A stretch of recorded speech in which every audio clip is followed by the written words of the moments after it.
因为金华城正伫现金案放羁押到档的前民众党主席郭文德，昨暗有去到病院看伊的老爸，伊的老爸也在今仔早起过身，食到94岁。台北看守所表示讲，郭文德会当依法申请登去甲伊的老爸收葬，但是这件代志限定一概尔。郭文德敢有要提出申请呢？强调这是个人文书，无方便说明。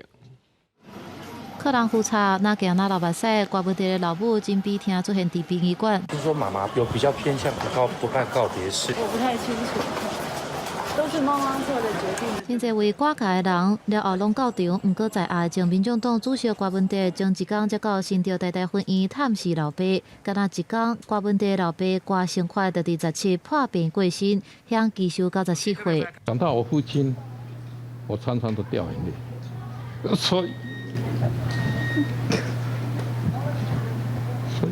已经过期了。捌伫真侪年前讲到失去老爸的疼，郭成快流目屎，伊毋若是228事件的受难者家属，也毋愿囡仔目政治。毋过郭文德决心行入政坛，打算因为涉入金华城等案件，受起诉互羁押到打，爸囝是无见到最后一面。柯妈妈、佩奇医师、柯美兰医师，他们一定很哀伤。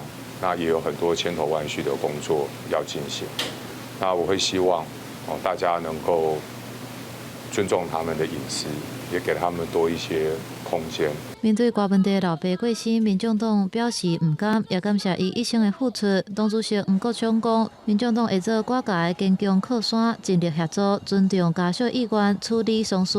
台北看守所也回应讲，郭文德会当依法申请登去厝埋葬。科员内心状态或是否申请返家探视，均属个人隐私，欠难说明。政治人物在监所期间提出埋葬的申请已经有整理，亲像涉嫌诈领助理费，一时互羁押的家己市议员地灵，捌伫甲所人员的介护之下，登去祭拜老爸。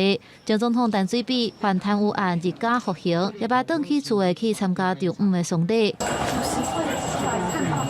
这届老爸过身，郭文德敢是已经提出申请，法所表示这是个人的文书，无法度说明。不过强调申请埋葬原则上共一个事由，以一届为限，并且爱伫24点钟内等待。公司新闻采访报道。